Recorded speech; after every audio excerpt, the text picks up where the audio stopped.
Сырбойлық саңлақтар республикалық жарыстан олжалы оралды. Ақмола облысында муайтай спорт түріне өткен турнирде облыс намысын қорғаған Дәулет спорт клубының тәрбиеленушілері 12 медальға қол жеткізіп, аймақ мерейін үстем етті.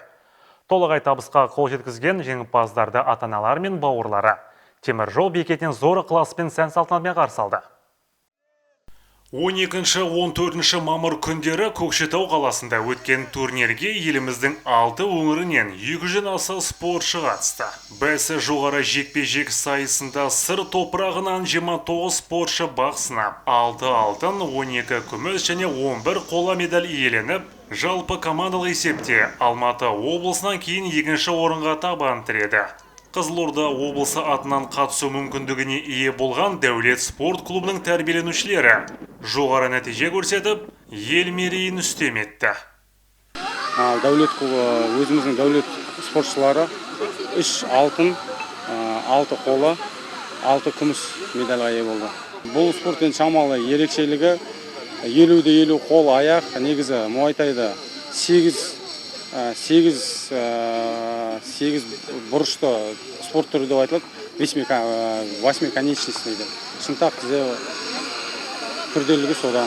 Алда Алла қаласа шілдеде Қостанай облысында Қазақстан біріншілігі болады. Соған осы жарысын алған чемпион болған жігіттермен жүлдеге апарсақ деген ойда бар. Арнайы облысымыздың муайтайдан аға жаттықтырушы Байкөжек Батырхан ағайға және осы Дәулет клубының ата-аналарына рахмет айтамыз.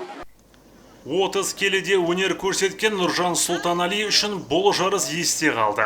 Себебі 9 жастағы жасөспірім шаршы алаңда кездескен 4 қарсыласын тізе бүктіріп, алтыннан алқа тақты.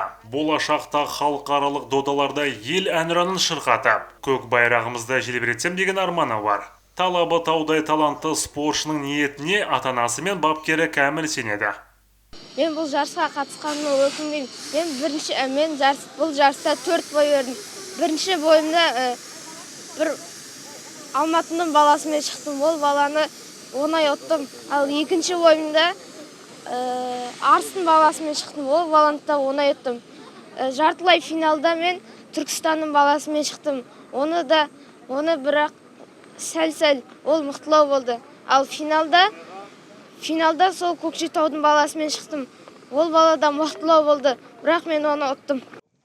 48 келіде сынға түскен Айдын Қанатбекұлының да бұл жарыстар асық алшынан түсті. 13 жастағы спортшы барлық қарсыласын жерге жығып, алтын жүлдені мойнына тақты. Бірінші ойым технический нокаут бердім. Екінші раунд полуфиналда технический раунд, финалда Көкшетау спортшысымен қиынырақ болды шамалы. Дәулет спорт клубының бұл жарқын жеңісі бұнымен шектелмейді. 2021 жылы Малайзияда өткен Азия кубогінде спортшылар үздік нәтиже көрсеткен. Сондай-ақ Ресейдің Уфа қаласында өткен Азия біріншілігінде клубтың тәрбиеленушісі жеңімпаз атанған болатын. Ол жас Дәулет Руслан Жүсіпбеков, Нұрымжан Серікұлы, Қызылорда қоғамдық телеарнасы.